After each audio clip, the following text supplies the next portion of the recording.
Lucas Moura, a pergunta que a gente fez durante toda a semana, tudo indica que vai jogar e como titular ou saindo do banco, Gabriel? Ele vai para o jogo, mas essa é a principal dúvida. Vai ser titular, vai sair do banco, porque aí muda a forma que joga o time do São Paulo. Caso ele seja titular, a gente projeta uma formação igual ao jogo contra o Bragantino, linha de 4. Caso ele vá para o banco, aí é indicativo de 3 zagueiros. Essa é a dúvida principal no São Paulo, é o segredo guardado a 7 chaves, né?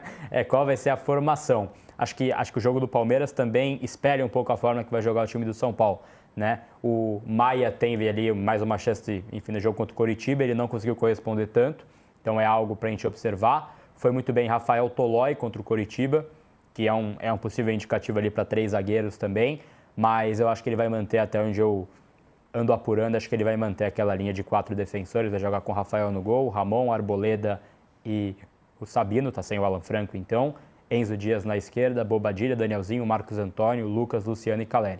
Acho que vai assim o São Paulo no Choque Rei. É o melhor São Paulo, porque o São Paulo do Crespo, ele se encaixa com essa formação com 2, né? Para ver se essa boa sequência é marcada por isso. Mas ontem mesmo você aventou a possibilidade do São Paulo ir com 3 zagueiros, pensando na forma como o Palmeiras joga.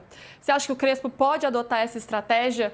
E o que seria melhor para o São Paulo para enfrentar esse Palmeiras que está embalado, assim como o São Paulo também? Ele pode variar durante o jogo também, né, Luiz? Ele está treinando possibilidades ali, de repente ele começa com os 3 zagueiros, solta um, né, no decorrer da partida, ou faz o caminho inverso, começa ali com aquela linha, vê como é que se sai, porque tem uma limitação física do São Paulo também para jogar nessa formação que foi contra o Bragantino.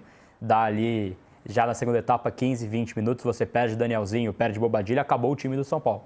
Então é algo realmente a ser observado pelo Crespo. Eu acho que o melhor jeito para o São Paulo jogar é o São Paulo jogar como o São Paulo joga. Ou seja, os melhores momentos do São Paulo no clássico contra o Palmeiras é quando o São Paulo está bem.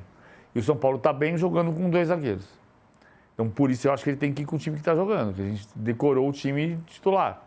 Né? Era com o Alan Franco, vai ter que ser o Arboleda porque o Alan Franco está suspenso. O time que o Sá disse. Eu acho que o time teve variações táticas durante a temporada também. Ele teve momentos que eu vi o Marcos Antônio de primeiro volante, Danielzinho e Bobadilha mais à frente. Hoje ele está jogando com o losango de meio campo com o Danielzinho, Bobadilha, Marcos Antônio e Lucas na ponta do losango, Luciano e Caleri na frente. E ao mesmo tempo ele alarga os 2 laterais, né? O Lucas Ramon pela direita, o Enzo Dias pela esquerda, e chega num 3-2-5 na frente. Ele pode ter dificuldade contra o meio campo do Palmeiras. O Palmeiras é um time forte também, mas o melhor São Paulo é o São Paulo que está ganhando. Esse jogo passa pelo meio de campo? Por onde vai passar esse jogo aí? Eu acho que passa muito pelo meio. Esse vai ser o duelo também, mais né? legal de assim, observar na partida, ver esse encaixe do meio de campo do Palmeiras, mas assim, especificamente do São Paulo. Porque esse comportamento do São Paulo, isso quando você perde o Alan Franco, você perde uma saída de jogo também. Porque o Arboleda, ele tem alguns momentos que ele na saída de jogo ele é um pouco mais estabanado que o Alan Franco. E aí tem a Damian Bobadilha, que vem errando esse passe central no círculo da área. Isso contra o Bragantino não foi gol, mas contra o Palmeiras, no clássico ali, na Arena Barueri também, essa temporada foi gol. Né? Então é algo realmente para ficar de olho. Foi acho que o Andreas Pereira que deu o chute fora da área, não vou me lembrar agora, acho que o Fábio Latifi pode me ajudar. Mas esses erros individuais, quando você pega o jogo da primeira fase ali, é o clássico 3-1 com 3 erros individuais do São Paulo na saída de bola. Esse é o ponto principal para o São Paulo ficar de olho. E foi a última derrota do São Paulo, né? Depois 8 jogos depois, vem o arco... essa sequência, o negócio engatou, 7 vitórias, um empate, realmente foi um divisor de águas, ali foi uma virada de chave que o São Paulo teve depois, e isso é um elemento bem legal desse jogo, porque as duas equipes estão bem. O Palmeiras também que reencontrou o seu melhor futebol e embalou aí a série invicta do São Paulo. Começa contra o Flamengo, uma vitória contra o Flamengo, que foi depois desse jogo contra o Palmeiras. Até o último aí, que foi essa vitória contra o Coritiba, que foi super importante, porque foi com um time muito mexido, um time praticamente reserva, 3 titulares fora de casa, ainda pôde descansar seus jogadores para esse clássico. Esse é um ponto importante também, né, Latifi? Porque o São Paulo, o Palmeiras chega muito bem, chega embalado, mas com jogadores que atuaram no meio de semana contra o Fluminense, força total, uma força máxima, mandou o Abel a campo, enquanto o Crespo poupou.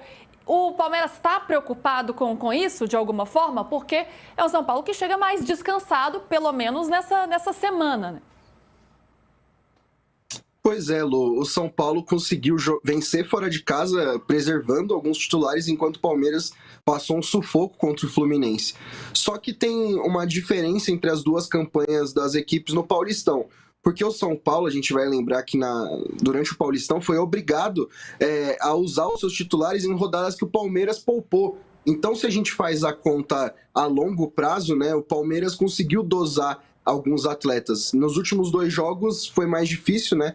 O Palmeiras usou a força máxima contra o Capivariano e contra o Fluminense. Então, nomes como Flaco Lopes e Vitor Roque acabaram deixando o jogo por cansaço, ainda no começo do segundo tempo.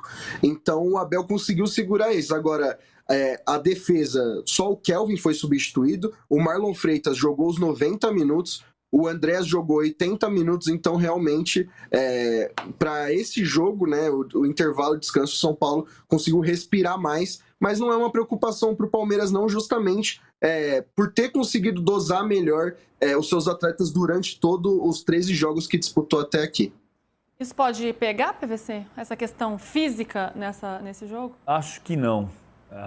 Embora também, a gente está falando toda a história da pré-temporada do Flamengo, lá atrás eu falei de como foi complicada a pré-temporada para muita gente. O Palmeiras, por exemplo, se reapresentou no domingo, dia 4 e 5 exames, 6, 7, 8 e 9 treino, 10 jogo. Isso aqui vai ter um custo lá na frente, mas o time está bem nesse momento. O jogo contra o Fluminense foi bom, teve uma boa atuação contra o Fluminense, não foi linear, né? Teve barriga, né? No final do primeiro tempo, o Fluminense mandou no jogo. E sabe como é que foi esse jogo, PVC? O 2-1? Movimentado. Foi movimentado. Foi bem movimentado. Não foi? Não deu som, não. Foi jogão. Você foi na corneta? Você tem que assistir o de primeiro todo dia, pra vocês pegarem as piadas internas eu não peguei. aqui. E Gabriel já Eu falei que eu não ontem. aguento o comentarista começar o jogo e falar que o jogo tá movimentado. E o que eu tinha falado? Que o jogo foi movimentado, mas o jogo não foi movimentado? Foi movimentado, laicar, gente. né? Laicar, jogo aberto, é isso aí. Tem jogo que é chato, que é O jogo sonolento. começa, você quer ouvir o que do comentarista? Uma análise. Quem tá melhor no jogo? Quem tá melhor do jogo? 10 o minutos de jogo. movimentado. 10 minutos. Quem tá melhor no jogo? E se os Aí dois você falou. estiverem iguais, porque o jogo tá movimentado? O jogo tá movimentado. Tá movimentado.